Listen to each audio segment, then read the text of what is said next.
So really, guys, I'm just here to hand out some beer at the end and throw a few comments in. This is Cristal's presentation. She is an amazing, multi-skilled brewer, microbiologist, and now maltster with Belgiumalt or Boortmalt and Belgiumalt over in Belgium. I'll let her talk a bit about that, but she's going to talk a lot about GrAiNZ and malting, and we'll talk about a little bit of a collaboration we did at the end. But for now, I'll hand it over to Cristal. Thank you, Chris. Hello, everyone. It's lovely to be here, live crossing from Belgium, Antwerp. I'm going to talk about some of the innovations we're working on. So if you could change slides, Chris. So my name is Cristal Peck, and I am Innovation Brewmaster Malt Specialist. Actually, I've just started a new position of Product Innovation Manager. So we can go to the next slide. Yep. Boortmalt is a international malting company. Actually, we have a global presence. Our malt houses are scattered actually across the world. And this map shows our local identities. So actually, over the years, as we've grown as a company, we've inherited pre-existing malt houses, and we've tried to maintain that local identity for each of these malt houses. So, for example, in Australia, we are known as Joe White Maltings. In Croatia and Hungary, we also have a local brand. Argentina, North America, France, Ireland, the UK, and in Belgium, Belgiumalt is the brand for which I'm doing a lot of the work, given that I'm based in Belgium. So this is just a bit of a map of our malt houses. Okay, next slide. Yep. In Antwerp, where I am based, this is where we have our Global Innovation Centre. And I actually moved to Antwerp for this position in 2019. I moved to Antwerp to commission this innovation centre. And in the innovation centre, we actually have a 10 hectolitre brew house, which you can see there. It's actually an innovative brew house. It's not a standard brew house by any means. So we actually have 2 brewing lines, which allow us to brew with many different cereals and also higher moisture cereal varieties that have not been fully dried. And then we also have an evaporator, which is shown on the far right-hand side. This allows us to make malt extract. Next slide. Yep. We also have many different malting capabilities. So ranging from the left-hand side, just 100 grams of raw cereal, for example, we're able to malt that. This is very, very handy for when we're developing new lines of barley, mostly barley, with farmers and breeders. And we only have very small seed numbers. So with just 100 grams, we're already able to produce malt from that. In the middle is our 100 kilogram pilot malting. And so that allows us to scale up, but that malting is also very innovative. We're able to simulate exactly what's happening in our production facilities, but we're also able to change any and every variable possible to do a lot of different styles of malting, a lot of different programs. And then on the far right, that is our 1 ton facility, which is in our second innovation centre, also here in Belgium. That one's inherent, and I'm travelling between the two innovation centres. So I'm not actually sure how many people in the audience are familiar with the malting process. But I'm just going to give a very short explanation of the malting process and assume that people there are not familiar with it. But there are 3 stages to the malting process. First, there is the steep phase. This is a water immersion phase where the barley, let's use barley in this example. It doesn't have to be barley, as I will get to, but in the steep phase, the barley embryo moisture is increased through this water immersion up to around 45%. And this basically simulates springtime, and it triggers that embryo of the barley to grow and to tap into its starchy energy reserves. Secondly, a germination phase follows. During germination, enzymes are both activated and synthesized in order to modify or digest cell walls and those starch reserves for growth. So modification is underscored by these biochemical changes, whereby the starch-filled endosperm matrix, including beta-glucans and arabinoxylans, they become partially digested through enzymatic activity, resulting in a more accessible grain for the brewer or distiller to use. And lastly, the kiln phase. With the application of warm air, we pause this germination or this growth process so that brewers and distillers can resume it in their brew house at a later stage. So we remove the moisture that we've put in to this process in the steep. The kilning phase is also paramount for the development of color and flavor compounds as a result of sugar and amino acid interactions with heat. They react to form Maillard browning products known as malanoidins. So that is a very short summary of the malting process. Now I'm going to go straight into some of our new products. Next slide. So the first new product I want to talk about is actually brand spanking new. It's hot off the press. We've actually just launched it. This is our new Atlanta series, which is a new series of malts that we are developing. And it is featuring a new type of cereal, Tritordium, which is actually a hybrid cereal. And it's a natural cross of wild barley crossed with durum wheat. Next slide. So Tritordium originates from Spain. Like I mentioned, it's not a GMO, it's a natural cross. And actually Tritordium has existed for quite a while, but never in its malted form. It's never something that has been malted. It's actually been used heavily in the baking industry in its raw form, because it exhibits many, many interesting facets for baking as well. Not only in its raw form, actually, even in its malted form, we've done a lot of baking tests and we've seen a lot of these very interesting characteristics. We're also very interested in it for its sustainability aspects. This cereal requires a much more efficient use of nitrogen, so application on the fields is lower. It is also stress resistant, so it's good for growing in, for example, we're growing it in Australia. We're also growing it in Spain and France. So it does have a lot of drought and salinity resistance. And it also features a lot of disease-resistant traits against rust, septoria, and mildew. Next slide. So when we first started malting Tritordium, what we noticed is that the specifications were incredibly interesting for brewers specifically and distillers. So I'm not sure how many people in the audience are brewers themselves, but beta-glucans can be very problematic in the brew house. Tritordium has very low beta-glucans once malted.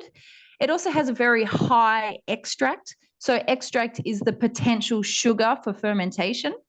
So above 80% extract, which is great. The viscosity is also low, meaning that, again, for processing in the brew house, this is hugely beneficial.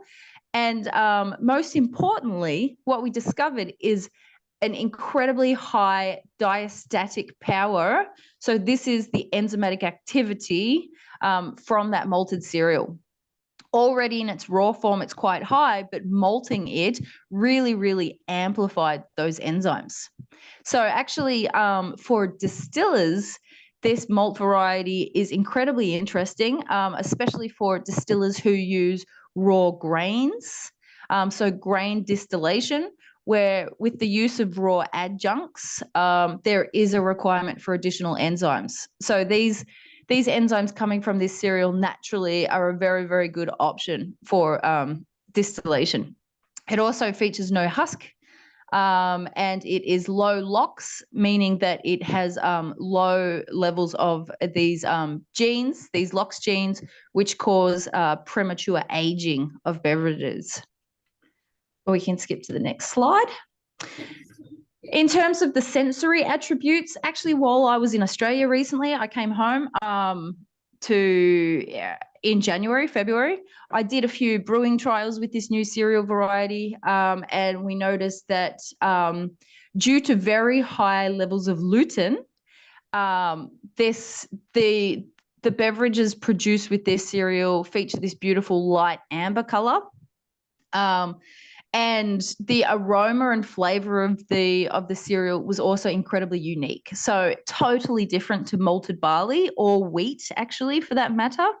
It was very honey forward, a lot of dried fruit characteristics, and an incredible sweetness, just like honey sweetness. We're actually at the moment in the process of trying to understand that a bit more deeply. We're looking at the sugar profiling of this new cereal to compare that against malted barley. But what we found was something that was incredibly unique and not like wheat or barley. So I already mentioned the applications for distillers, but also when it comes to brewing, we see this as a specialty grain that brewers can use to add into their grist to produce a more flavorful or coloured, sweet kind of a beer. Also high adjunct beers because of that distinctive taste and feel. Like I mentioned, we also have delved into the baking industry with this new cereal, and we've done some baking tests making bread and cookies with this malted tritordium, and those have gone really well. Next slide. And yeah, like I mentioned, there are very high levels of this gluten in this malt. So I think most of this I've already actually covered, Chris. So let's go to slide 12. So we developed a flavor wheel for this. So you can see the profile there is mostly these flavors, this nuttiness, this honey, and these very sweet flavors, fruit forward. So that's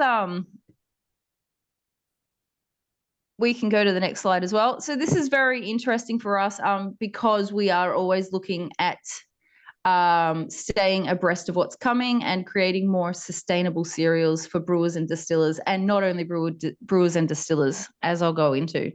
Okay, next slide, slide 14. So currently we are malting majority of the malt that we produce is for brewers and distillers. But since, I guess it was since around the COVID times, what we realized as a business is that we really need to place a large importance on diversification for the future. So we view our innovation space tomorrow as diversifying towards food and non-food. This is something that we have a huge focus on now.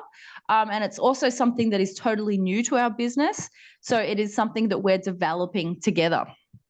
Next slide. So actually malt is our core product, and it allows us currently to play in these two value spaces. So the distillers, we provide a lot of distillers and also brewers. And then we also have cattle feed, which is a result of our byproducts, which at the moment we palletize our byproducts and we sell to farmers as cattle feed. But what we're looking for now is new value spaces. So next slide. We went on a mission to actually identify new bricks which would allow us to open up more value spaces for our business. So looking at these new bricks to allow new value spaces and looking at our current products, we decided that we needed to actually expand beyond our current value spaces. Next slide. So we actually launched a venture arm for our company, Boortmalt's venture arm, which we call Boortmalt X. We launched this last year, actually, through the summer. And basically what we did was we really appealed to startups to apply to co-create with us. And it was actually really about co-creation. We didn't want to just be a supplier of our malt or our byproducts for that matter, but we really wanted to start producing something new together. And actually in the beginning, as we launched, we received no interest. It was a bit shocking. We didn't understand why. And then with a little bit of looking a bit more closely into it, what we realized is that very, very few people actually knew what malt was. So they were actually lost as to what we were actually proposing. Everyone thought that we were a brewery, so we did have a lot of people contacting us about utilizing our spent grains in innovative ways or doing liquid fermentations. But then we actually worked with a company, and the company reached out to a lot of these applicants and told them who we are, that we're maltsters, and a lot about our byproducts and our main products. And then we were inundated with applications. So we actually got 27 full applications. This was our first year. And this process went over 9 weeks of us collecting all of these applications of all of these different startups and companies who wanted to co-create with us. So that was a really, really fascinating process. And this is something that we'd like to actually repeat annually now. Next slide. So what this allowed us to see was these potential new value spaces that we have, these new bricks. And what we saw is a lot of people were interested in food and non-food value spaces and how they can leverage our malt, our malting process, and our byproducts in a whole new division. So from fish feed to plant-based leather to bioplastics to beauty and hair care to nutritious pet food, sports supplements, industrial scale fertilizer as the non-foods, to natural sweeteners, plant-based milk, plant-based meat, and superfoods, the food spaces. Next slide. So we actually we chose 2 partners, and actually we've embarked upon working together now with these startups. And it's an incredibly steep learning curve. The legalities of co-creating and things, we're learning it all. And it is a challenge, but it is also really, really exciting. We're making huge leaps and bounds on this. And as I mentioned, that was just year 1. We will be repeating this as well in September of this year. So we'll be calling for new applicants for partners to co-create. And that actually means anywhere in the world is a possibility because of our strategic global presence. Okay, so now that's a little bit about our innovation agenda, but now I'm going to hone in on one specific new product, and this is a product that I developed. So let's go to slide 20, Chris. This is the infusion malts. So these infusion malts are unique malt varieties. Let's go to slide 21. And how did infusion malts come about? Infusion malts were actually born from my love for brewing creative beers. So much like Chris and Gab, who do very wacky, wonderful, nuanced beers. That was always, I'm also a brewer. That was always the way that I liked to brew as well. And actually, I was very inspired by this Christmas beer on the right-hand side, St. Bernardus. It is a Belgium Christmas ale. And what these guys actually do is they add spices into the brewing process. So into the hot stage, the whirlpool at the end of the brewing process. And having those cinnamon and star anise and cloves added into the whirlpool always added these wonderful layers into that beer. So when I was brewing, so on the left-hand side, these are a lot of the beers that I brewed when I was head brewer at a Berlin brewery. I was brewing a lot of fruit and herb and spice-forward beers. And that has always really driven me to brew these multi-layered, complexed beers. Next slide.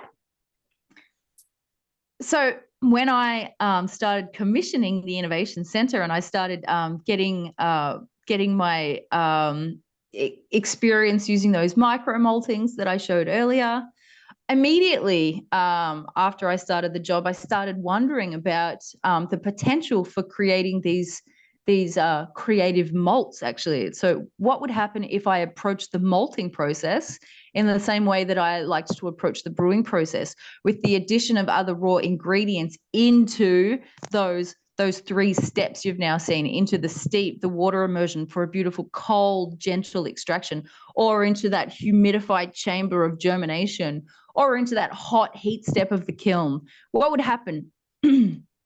And what I discovered is that this process actually worked incredibly well. So a lot of these flavor and aroma compounds coming from these raw ingredients, they were actually infusing into the endosperm of these malted cereals during that modification process. Next slide. I'm not sure if the video will work, actually, Chris. Maybe try. This is a video. Yeah, doesn't seem to work. Oh, that's okay. No worries. So this is just a video of the first commercial release, the winter spice infusion. And this video showed me producing that in that 100 kilogram malting installation I showed you. But after doing a lot of these very small scale 1 kilogram or 2 kilogram trials, we decided to scale it up to the 100 kilogram malt house. And this winter spice infusion was our first commercial release back in winter time of 2020, so Christmas. And then if you go to the next slide, Chris, I actually teamed up with some local brewers in Brussels, Brussels Beer Project, to brew a winter infusion beer with this. So this was really our very first commercial release. So it did start to gain more and more momentum. Next slide. And since this first commercial release, there have been a lot of brewers locally utilizing these malts in their recipes, and also in the Netherlands. Actually, what I've learned is that Belgians are very, very traditional, not surprising. I also lived in Germany, also very, very traditional. But hey, if it ain't broke, don't fix it. They're already brewing a wonderful, amazing beers, but it does limit their openness for new options. Whereas in the Netherlands, the Dutch people, they are hungry for innovation, for creative options. So the Dutch audience has really, really just kind of gripped onto these infusion malts with such enthusiasm, and that's been really nice. But also in Belgium, I'm actually doing right now a special malt specifically for one very well-known brewery here in Belgium. So they are making a special annual release beer with their own infusion malt. So even in Belgium, where there is a lot of tradition, these infusion malts are starting to become quite popular. So this is actually my next commercial release, which was lavender and orange, and then sage and thyme was another release I've done after that. So this is just a few of the commercial releases I've done. And then leading to the latest release, which is the gingerbread cookie infusion malt. This is the one that is currently available, and actually it's also being shipped to Australia. So this will be available in Australia. But actually, since I'm a scientist, biologist, I did want to look a little bit into the science behind these infusion malts. So what is actually happening? So what is the next release? It's always new, seasonal releases. And actually, the next release will be coming up soon. And if we skip to slide 30 now, Chris, results in the brewing process. So the feedback and the experience that we've had with these infusion malts, for brewers at least, we've also worked together with distillers, and we're actually we have some new interest from foodsters as well. So we're actually looking at these infusion malts in food as well. But the brewers that we've worked together with have told us that these infusion malts allow them to layer their recipes. That's why I've got this nice piece of lasagna there, because the flavor and aroma compounds embedded into that endosperm matrix allow a nuanced layering of recipes. And we've actually observed new elements in finished beers. That is to say, elements completely novel to the raw ingredients used in those infusions, as well as it added into the beer. So that's very, very interesting for us. Like, where are these new elements coming from?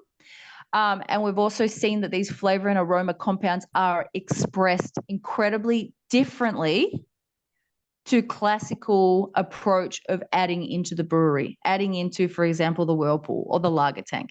So we're seeing an entirely different expression. Next slide. So yes, some comments from brewers: a more rounded layered effect. None of those astringencies you might get if you add into the hot side, for example. More of this integrated layering of flavor. It's really embedded in there. So this next slide caused us to embark upon a research project with a local research centre in Leuven here in Belgium, and they're very well regarded and well renowned, KU Leuven, where we actually did some analytical fingerprinting to look at the volatile composition of these infusion malts. So we did headspace solid phase micro extraction and gas chromatography coupled to mass spec to profile 7 different varieties of infusion malt next to a non-infusion Pilsner malt control. Next slide. So looking here at the control Pilsner, what we see up there with all of those peaks are a semi-quantification of volatile compounds. So these peaks are very classic for all malt varieties. So basically comprised of aldehydes, mostly branched and unbranched aldehydes, furans, and dimethyl sulfide. Now, when we compared this to the infusion malt chromatogram, what we saw was an abundance of peaks of volatile compounds, which were identifiable in the winter infusion malt, totally unique just to this variety, not in the control.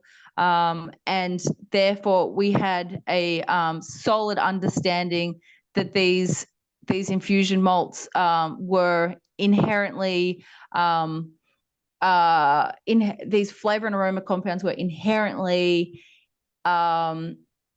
inside the endosperm of these varieties, actually to make sure that it was not a superficial husk coating capturing those compounds. We actually repeated all of these tests, and we removed the husks manually on the samples and performed these fingerprints again, and we saw the same patterns.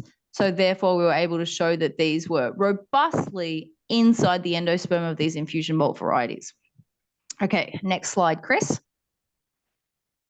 So we saw a lot of compounds in significantly higher levels, and then we saw a lot of compounds exclusively in the infusion malt, so not in the control at all.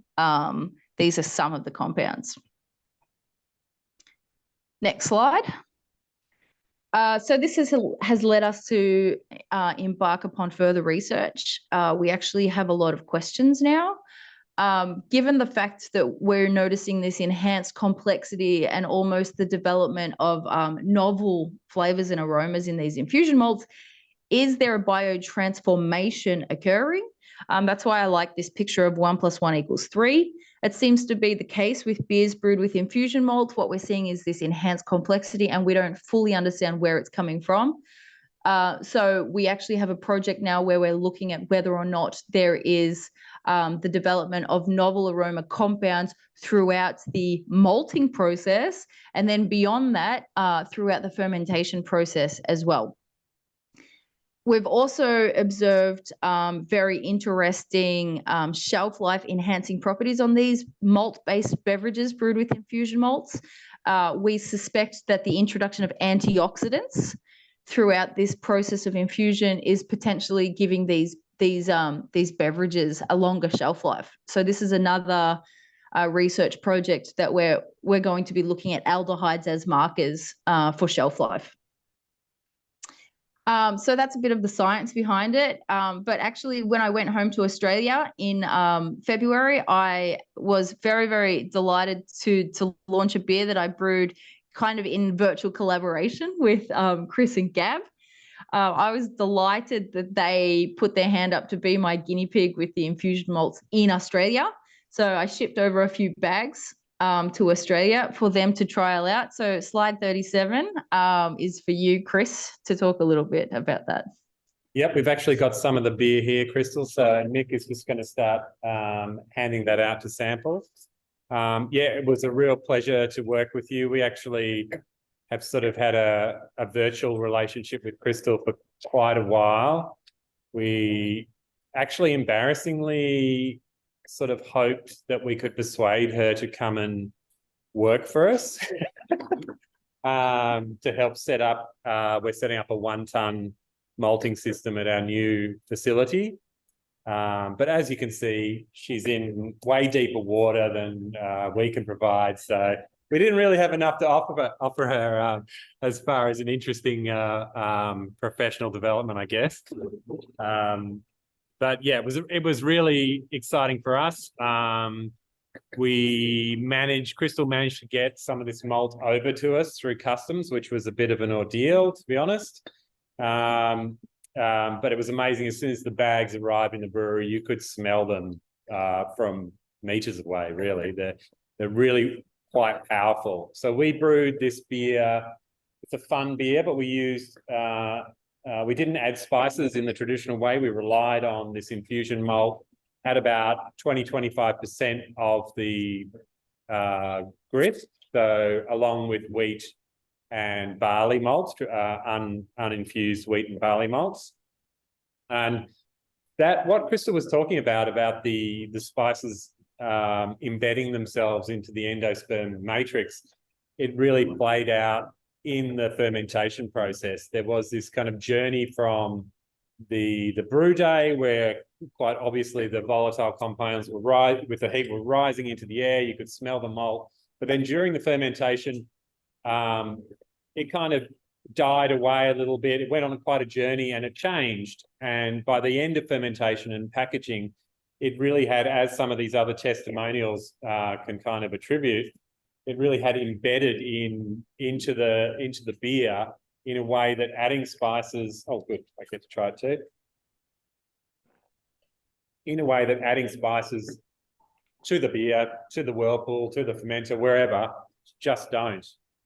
There was a much more kind of integrated profile. So it's really exciting for us to do this beer. I'm really excited about some of the other products. So Cristal, are you guys going to be able to send some of the other infusion malts over to Vinciani as well? Oh yeah, that would be the plan. Great. Yes. The logical plan is that I'm going to do an infusion in Australia, so we don't have to ship it over. Ah, great. That would be good. That way you can come and do a little bit of consulting for us while you're over. Yeah. Yes, that way I can visit my dad. Well, he's in Gippsland. Yeah. Yeah, I'm really interested in, especially in the citrus ones. And also you mentioned you might be trialing some with hops, which is really exciting for us as well to see how that differs from, say, mash hopping or hopping in the whirlpool or dry hopping. See what other compounds are released from the hops during that process. I'm actually quite fascinated with the shelf life issue as well. especially, I mean, it's been brought up a couple of times, and I'm interested in how it relates, especially with your durum wheat wild barley hybrid and the reduction of that LOX1 enzyme, how that relates to baking. And I've sort of asked a couple of people here at the festival, you know, is oxidation an issue in baking? And they sort of said yes and no, but I'd be fascinated to see how that product worked, not just with beer, but with baking as well, and how it played out. I mean, I know there is this kind of, it's not going to eliminate oxidation completely. There's going to be process in both baking and brewing, which you know, is going to expose the product to, I guess, auto oxidation. But yeah, I'm really fascinated by that. I think when there's more than one effect in a product like this, it's the most exciting. Yeah, I'll just throw it open to you guys. Have you tasted the beer? What do you think? Any questions for Cristal? The sweetness is really apparent. Yes, the sweetness comes through. Have you made a beer that has as sweet a mouthfeel as that, Chris? I can't hear you. Yeah. We've definitely done beers with a high body, sweet mouthfeel, but nothing that kind of integrates spice into the mouthfeel like that. So yeah, we would usually do it by other means, but in this case, the spice aroma really, it follows through right into the mouthfeel, which is really exciting. Yes, this has got everything in it, actually. Yeah, lactose in there as well. So that, by other means, that's what I mean. But sorry, and vanilla, yes. But yeah, it is really surprising to me the difference between, we add a lot of things to our beers. We're always aiming for a kind of gentle approach. And I was worried this going in so early would be completely kind of obliterated by fermentation. But it's the opposite. You know, this is probably not good for sales numbers, but I could have used half as much of this malt and still created, maybe even less, created the same, you know, effect carrying through the fermentation into the final product. And this beer is now, how old is this beer, Kat? 4 or 5 months? 4 or 5 months? Maybe 4 months? Yeah, and it's showing no signs of diminishing, actually. And I know we were talking about this, Cristal, how it might taper off. But yes, it's showing no signs of diminishing. It's carrying through. I can't comment on the shelf life without any controls, of course, but, you know, it's holding up really well. So that's really exciting as well. Yeah, do we have any bakers here? So I'll ask you the same question I've been kind of throwing around. Is oxidation of your product an issue in baking? You know, do you find staling of bread is, I guess, affected by any variables in process or ingredients? Yeah, sure. Yes. Different types of processes that will get you longer and shorter shelf life. Are they to do with heat or? It's more the process from my experience. I mean, only a lot more experience in the room, but yeah, the different fermentation styles. I'm keen to try this style of malt. The hybrid? The infusion. Oh, the infusion. See if the flavour comes through in there. Yeah, it's actually been an interesting journey for us. I as a brewer, I always imagined that the later you add something, the less you would lose of the aroma, of the flavour. And this has been a great lesson, and we've since done other beers where we would normally add, say, a fruit. We would blend fruit and we would add it to a fermenter right at the end of fermentation. And we've added those fruits to the mash right back at the beginning. And there's been no loss of, in fact, a kind of a better character of flavour. It depends on the fruit. A fruit that likes heat, basically, like a rhubarb, and we'll hopefully do a quince or an apple, will actually last through the brewing process if added early. So this has kind of triggered a bit of an eye-opening moment for us, I guess, in that, you know, there's this sort of, I guess, it's not a myth, but it's hop derived in brewing that You know, the more you smell something coming out of your process, the more you're losing. You know, if you're smelling it, then it's not in the product. But I wouldn't say it's not a myth, but I just have sort of turned a corner with that to believe that things that are integrated in the process earlier on have a more embedded, longer lasting kind of character. So, you know, yeah. I mean, there's hops are obviously play a big part in the craft beering world, and there was a move towards adding massive dry hops and not adding early hops in the hot side. And yeah, you get a massive impact from that, but you get a loss of layering. People are, I would say, moving back towards more hot side additions. Yeah. So, any more questions for Cristal specifically? Does she have any idea what the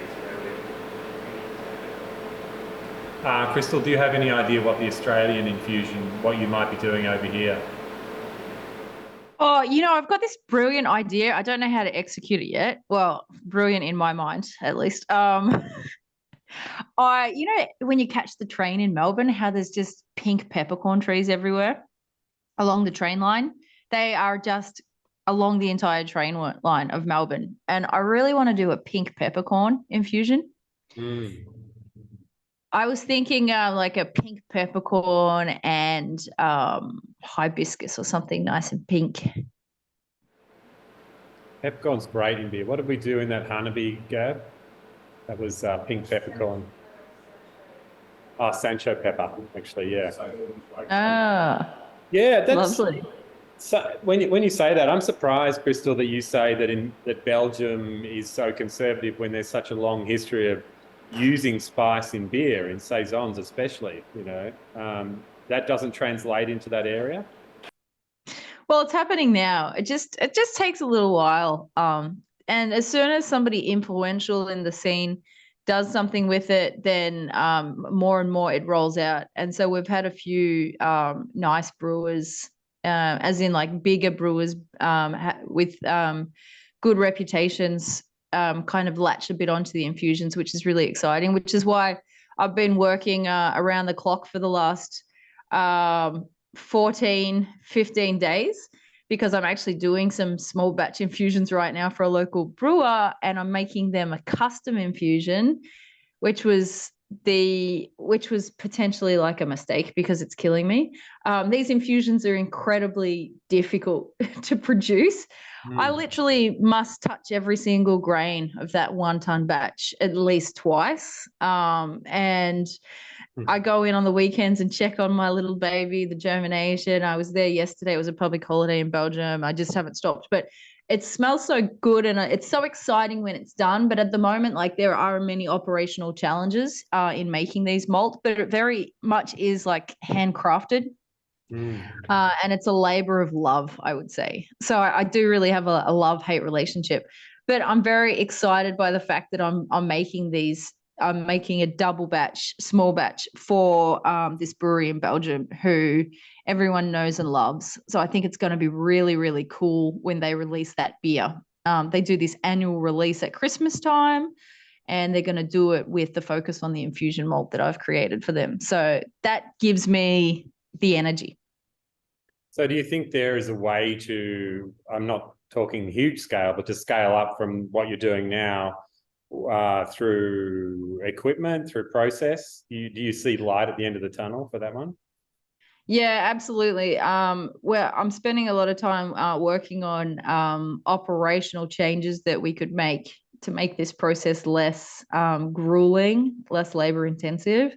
We actually did scale up the gingerbread cookie. We did that on our smallest production site. I went to Ireland to do it, and that was definitely the most stressful week of my entire life. And I got some my first grey hairs throughout that process.